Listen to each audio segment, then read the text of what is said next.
Ya, assalamualaikum warahmatullahi wabarakatuh. Di sini saya akan menjelaskan tentang sumber daya genetik, rekayasa genetika dan transformasi genetik tomat.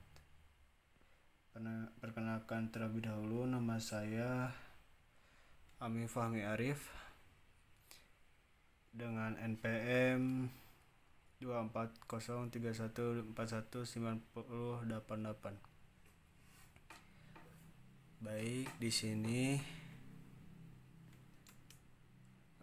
saya akan menjelaskan tentang tanaman tomat. Seperti yang kalian lihat, tomat adalah salah satu komoditas sayuran yang penting secara ekonomi yang dibudidayakan hampir di seluruh dunia termasuk di Indonesia.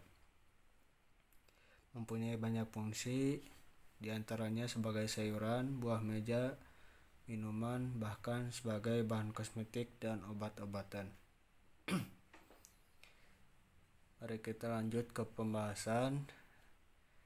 Kita akan mengenal rekayasa genetik dan transformasi genetik. Teknik rekayasa genetik melalui penyisipan gen atau transformasi gen akan menghasilkan tanaman transgenik yang kemudian dapat dimanfaatkan sebagai sumber plasma nutfah atau langsung diseleksi menjadi galur harapan. Teknik transformasi genetik tanaman yang paling sering digunakan saat ini adalah transformasi tidak langsung menggunakan vektor bakteri Agrobacterium tumefaciens. Teknik transformasi secara langsung seperti penggunaan penembakan partikel sudah jarang digunakan. Keuntungan penggunaan teknik transformasi menggunakan A. tumefaciens adalah lebih efisien, murah, dan stabil. Di dalam aplikasi transformasi genetik tanaman, kultur sel atau jaringan, dan sistem regenerasinya memegang peranan yang sangat penting. Transformasi genetik secara in vitro akan berhasil bila sudah diperoleh sistem regenerasi tanaman yang bersifat efisien dan stabil. Baik, kita lanjutkan. Apa yang harus diperhatikan pada respon regeneratif beberapa genotip pada tanaman tomat? Yang harus diperhatikan yaitu perkecambahan benih in vitronya, induksi kalus dan dari eksplan potongan daun, kemudian regenerasi tunas, perakaran tunas, kemudian pengamatan dan analisis data. Baik, kita lanjutkan tentang percambahan benih in vitro. Ini hanya sekedar pengenalan sebelum masuk ke pembahasan yang lebih lanjut. Benih tomat dimasukkan ke dalam botol kultur dan ditambahkan etanol 70% serta dibiarkan selama 1 menit. Pada laminar, benih disterilisasi dengan 5,25% NaClO dan 0,1% Twin 20 selama 20 sampai 40 menit dengan diputar dengan magnet pengaduk. Kemudian benih dicuci sebanyak 6-7 kali dengan air steril pada gelas beaker. Kemudian setelah itu benih-benih diletakkan pada petri dish steril. Kemudian benih steril ini ditanam ke botol kultur yang mengandung medium percambahan. Ya, medium perkecambahannya ya dapat dilihat setengah ml tambah sukrosa 2 gram per liter ditambah agar 0,7 gram per liter. Dan kemudian botol kultur berisi benih ditempatkan pada ruang kultur dengan suhu 25 derajat Celcius dengan fotoperiode 16 jam dan intensitas cahaya 3000 sampai 4000 lux.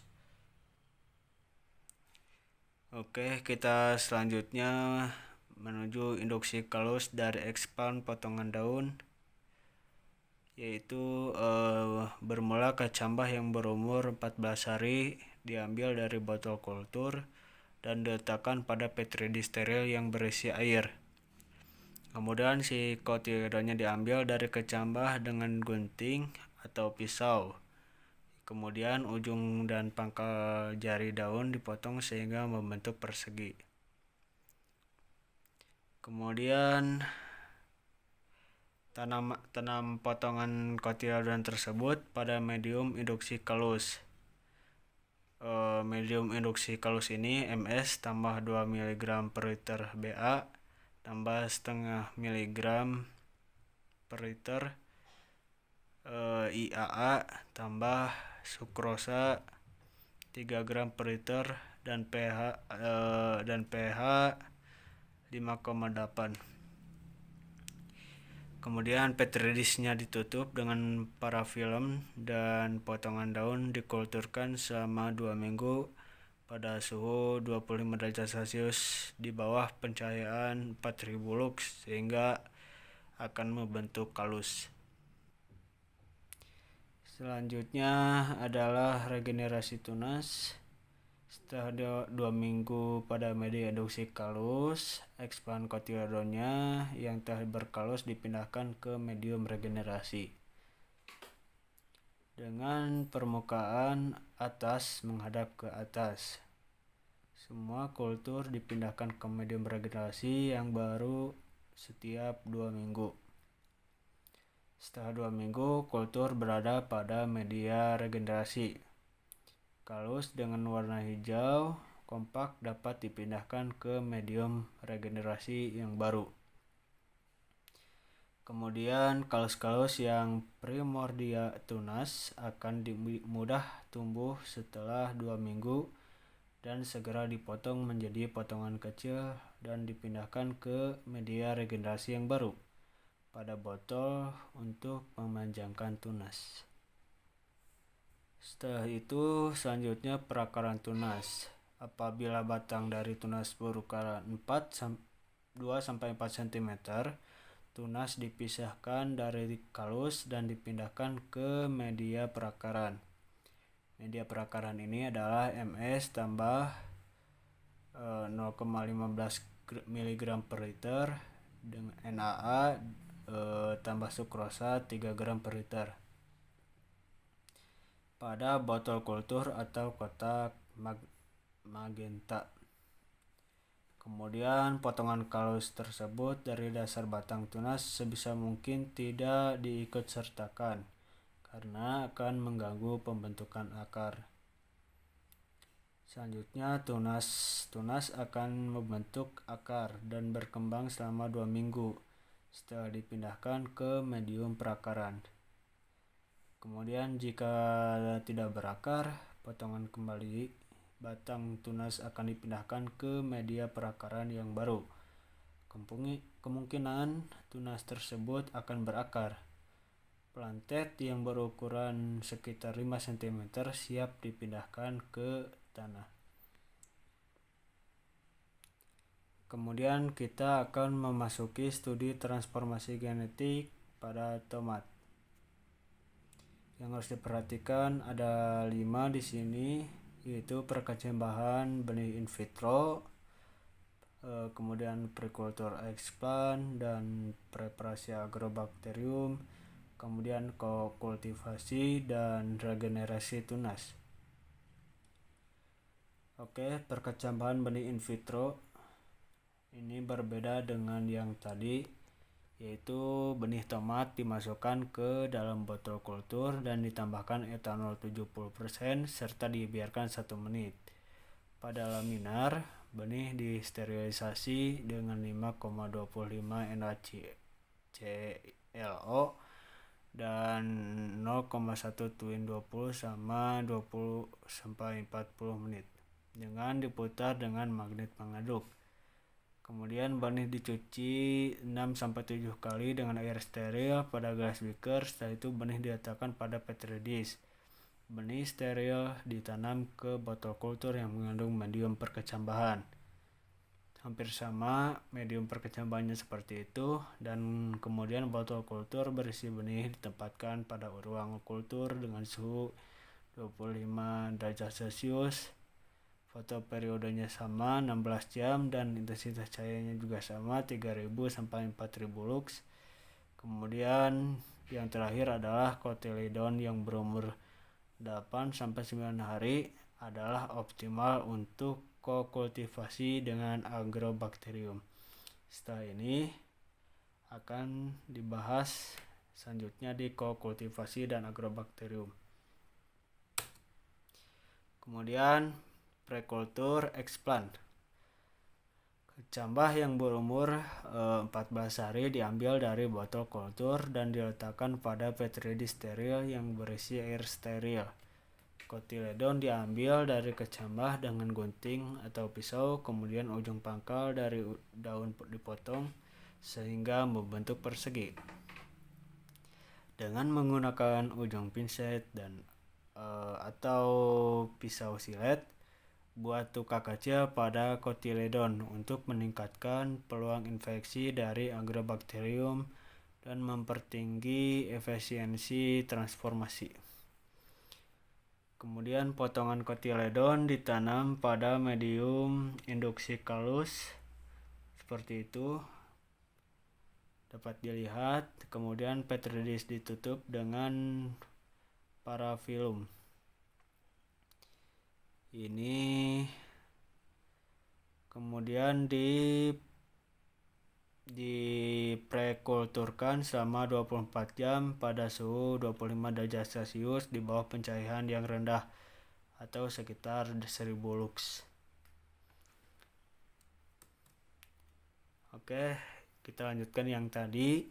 Setelah itu adalah preparasi Agrobacterium, yaitu media bakteri.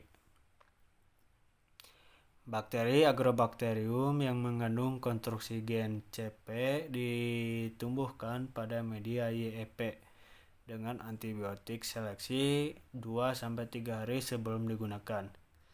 Kemudian koloni tunggal diambil dari plet dan bakteri tersebut ditumbuhkan ke tabung reaksi yang mengandung 6 ml media YEP dengan antibiotik yang sesuai. Kemudian si bakteri ini diinkubasi pada 28 derajat Celcius selama 1 malam dengan penggoyangan 200 rpm. Kemudian kultur bakteri semalam diencerkan dengan MSO cair sehingga konsentrasinya yang sesuai dengan OD sama dengan 0,5 atau setengah. Selanjutnya yaitu adalah kokultivasi. Kultur Agrobacterium yang sudah diencerkan tadi dituangkan ke dalam cotyledon yang ditempatkan pada medium kokultivasi. Dapat dilihat medium kokultivasinya itu seperti apa, yaitu selama 30 menit dengan sekali-kali diputar. Suspensi Agrobacterium tersebut disedot dari plet dan dikokultivasi selama 2 hari atau 48 jam dan dibuat 2 kontrol, yaitu kontrol positif dan kontrol negatif. Kontrol positif, explant cotyledonnya tidak dikokultivasi dengan Agrobacterium dan dipindahkan ke medium regenerasi tanpa antibiotik, sehingga cotyledon seharusnya membentuk kalus dan meregenerasi plantlet. Kemudian kontrol negatif, explant cotyledon tidak dikokultivasi 40-50 dengan Agrobacterium dan dipindahkan ke media regenerasi dengan antibiotik sehingga cotyledon seharusnya mati. Oke, selanjutnya Studi transformasi genetik tomat. Pada umumnya, kemampuan regenerasi atau transformasi sangat tergantung pada genotip yang digunakan.